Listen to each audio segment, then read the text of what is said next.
बिस्मिल्लाहिर्रहमानिर्रहीम। Dear viewers, तो आज हम एक टिपिकल क्वेश्चन जो कि मोस्टली इंटरव्यू में पूछा जाता है वो ये है कि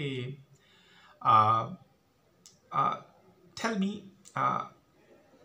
how to sell the pen, or they ask a question that sell me this pen। और ये पेन जो है ये मोस्टली एक ऐसा आइटम होता है जो मोस्टली इंटरव्यूअर्स के पास उस टाइम पे होता है। उनके पास मोबाइल फ़ोन भी हो सकता है, एप्पल भी हो सकता है, लैपटॉप भी हो सकता है। वो ये भी कह सकते हैं कि cell me this Apple, cell me this mobile phone, cell me this laptop. और ये क्वेश्चन मोस्टली सेल्स या मार्केटिंग की जॉब्स में मोस्टली पूछा जाता है। तो आपने क्या करना है, अब इस क्वेश्चन का मकसद, एक तो ये सब्जेक्टिव क्वेश्चन है, दूसरा इंटरव्यूअर इससे जानना क्या चाहता है, ये चीज़ हमने अंडरस्टैंड करनी है। जब हम ये जान लेंगे तो शायद फिर हम अपना आंसर अच्छे तरीके से उसको आंसर कर सकते हैं, उस क्वेश्चन को आंसर कर सकते हैं। इंटरव्यूअर इसमें ये जानना चाहता है कि आप में कितनी कैपेबिलिटी है सेल करने की, वो ये सेल्स की जॉब है। सेकेंडली, आप कौन सी स्ट्रेटजीज को अडॉप्ट करते हो सेल को क्लोज करने के लिए। अब आपने ये 2-3 चीज़ों को आपने अपने उस कम्युनिकेशन में रिफ्लेक्ट करना है। अब कैपेबिलिटी से क्या, कैपेबिलिटी में आप उसमें कुछ हिंट्स हैं जो मैं आपके साथ शेयर कर लेता हूं कि आपने इन चीज़ों को माइंड में रख के आंसर करना है। पहली बात तो ये कि आप देखें कि आपको कितना, आप रिफ्लेक्ट करें कि you are very enthusiastic and very positive towards this job. और वो जॉब कौन सी है कि उस पेन को सेल करना। तो आपको उसमें अपना रिफ्लेक्ट करना है कि I am very positive and enthusiastic in order to sell this pen. तो आप ये कह सकते हो, I am very excited to tell you that how this pen can help you to write an attractive and smooth writing। तो अब आपने देखे ना कैसे रिफ्लेक्ट किया, आपने enthusiasm रिफ्लेक्ट किया that I'm very excited, और आपने एक पॉजिटिव एटीट्यूड भी दिया कि अच्छा कोई मसला नहीं, मैं ये कर सकता हूँ अभी। समटाइम लोग क्या करते हैं कि वो कहते हैं कि अच्छा यार मुझसे ये काम नहीं होगा, अभी नहीं होगा। भाई ऐसा नहीं, आपने रिफ्लेक्ट करना है कि भाई you are very positive man, you can do it, you have positive attitude toward this work. तो आपने ये रिफ्लेक्ट करना है। तो when you say this that I am very excited to tell you that how this pen can help you to write an attractive and smooth writing.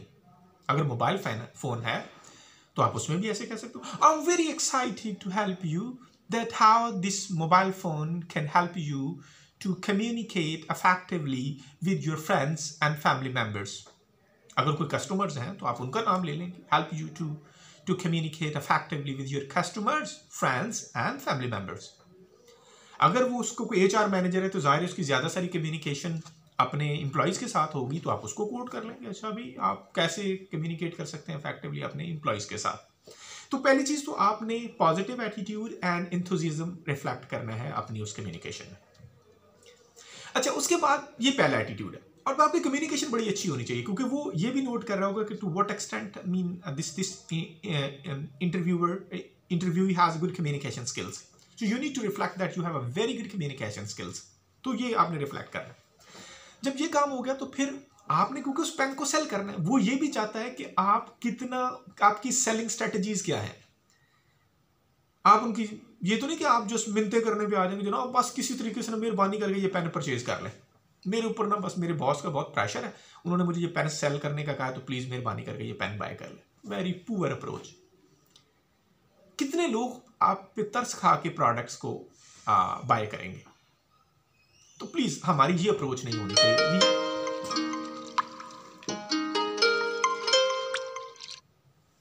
We need to have a very positive attitude and positive approach towards our work। आप उसमें भी बताएं कि क्योंकि हम pen को cell करने की बात करें तो पहले तो आपने रिफ्लेक्ट किया, I am very excited to tell you that how this pen can help you to write a smooth and efficient writing. By the way, आप क्वेश्चन पूछ के भी उसको प्रॉब करके कि अच्छा आप कौन सा ब्रांड यूज़ कर रहे हैं, उसमें क्या प्रॉब्लम फेस हो रहे हैं, तो आपने रिफ्लेक्ट करने हैं अपनी प्रोडक्ट के फीचर उनको बताने। पहली चीज़ तो ये होना चाहिए कि पेन में क्या चीज़ें होती हैं। पहला एक तो इशू हो सकता है भाई वो समटाइम्स स्टक करता है कि जब आप लिखना चाह रहे हो तो वो उसकी बॉल जो है वो फाइन नहीं होती, तो वो स्टक करती है, आप लिख नहीं सकते, आपको बड़ा दबा के लिखना पड़ता है। समटाइम आपके स्मीरिंग इंक होती है कि आप लिखते हो तो वो ना पेज के ऊपर ना इंक साफ नहीं होती, वो इस तरह लगता है जिस तरह कोई ना मड सा है, आप स्मूथ नहीं लिख सकते, तेजी के साथ नहीं लिख सकते। यही प्रॉब्लम होती है पेन के साथ, और क्या है। तो आपको ये एक चीज तो ये पता होना चाहिए कि आपकी प्रोडक्ट में क्या खूबियां हैं। ये फिर आपने क्वेश्चंस के जरिए उनको ये बताना है, किसी भी तरीके से आपने ये बताना है, कोई भी स्ट्रेटजी अडॉप्ट करके आपने उनको बताना है कि आपकी प्रोडक्ट में ये फीचर्स है।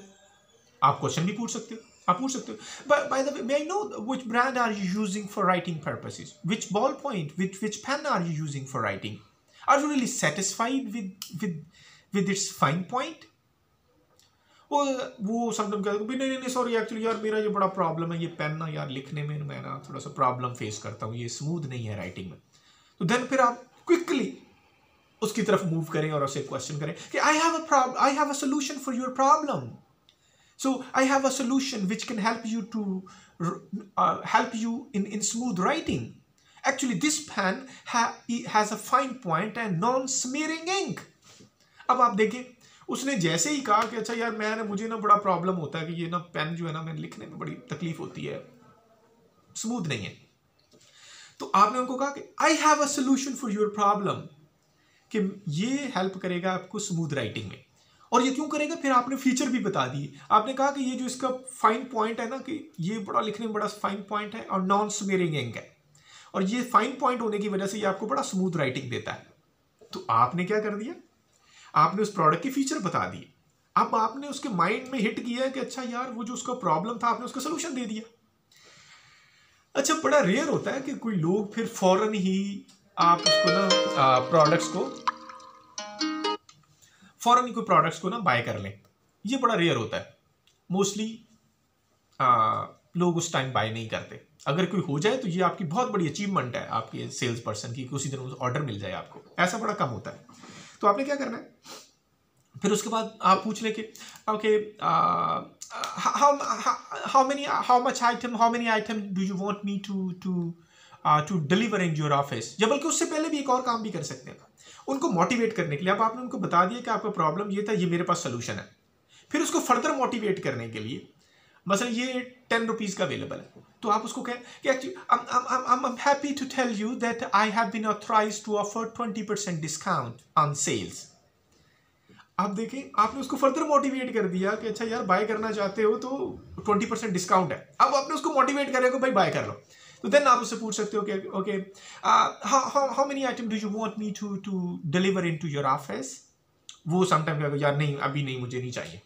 तो फिर आपने क्या करना है, फिर आप उससे टाइम बाय करें। Okay no worry I will visit your office next week.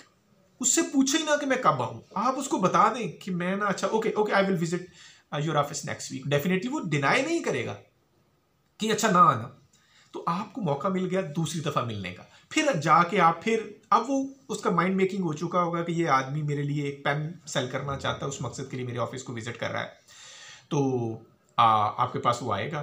तो उसके माइंड मेकिंग ऑलरेडी हो चुका होगा, वो किसी तरह 20-30% माइंड पहले से बना चुका होगा। फिर आप जाके एक अच्छी प्रेजेंटेशन दें, उनको पेन दें, तो शायद वो ऑर्डर आपको दे देगा। एट द एंड आपको ये करना चाहिए, अगर वो कहता है कि नहीं भाई मैं नहीं बाय करना चाहता, तो आप अपने पेन का ट्रायल जरूर दें। आप उनको okay let's have this pen and use it and I will visit your office next week. Okay, don't worry. Keep this pen and use. Try this pen. I will visit your office next week. We will have a meeting next week. तो अब देखने आपने अपने product का trial करवा लिया। अब next time जब अगर आपका पेन में वाकई वो फाइन पॉइंट है एंड नॉन स्मेरिंग इंक है and really offer smooth writing, तो वो बड़ा खुश होगा कि यार ये पेन तो बहुत अच्छा है। नेक्स्ट टाइम वो कहेगा अच्छा ठीक है जी हम इनसे बाय करेंगे, इनका पेन बहुत अच्छा है। तो लाइक ये चीज़ें हैं जो आपने रिफ्लेक्ट करनी है अपने इस क्वेश्चन को आंसर करने के लिए। तो आई होप आपने ये अंडरस्टैंड कर लिया होगा कि इस क्वेश्चन को हम कैसे आंसर कर सकते हैं। लेकिन ये कोई एक्सीलेंट क्वेश्चन नहीं है क्योंकि ये सब्जेक्टिव आंसर है, it can vary from one person to another. लेकिन अगर आप इस तरीके से आंसर करने की कोशिश करोगे तो आई होप कि ना you are trying to address the concern of an interviewer. So I hope you enjoyed this video. Thank you very much. और इस तरह की वीडियोज़ को रेगुलर बेसिस पे एक्सेस करने के लिए please subscribe EB forum doctor Wais Ali. Thank you very much, take care.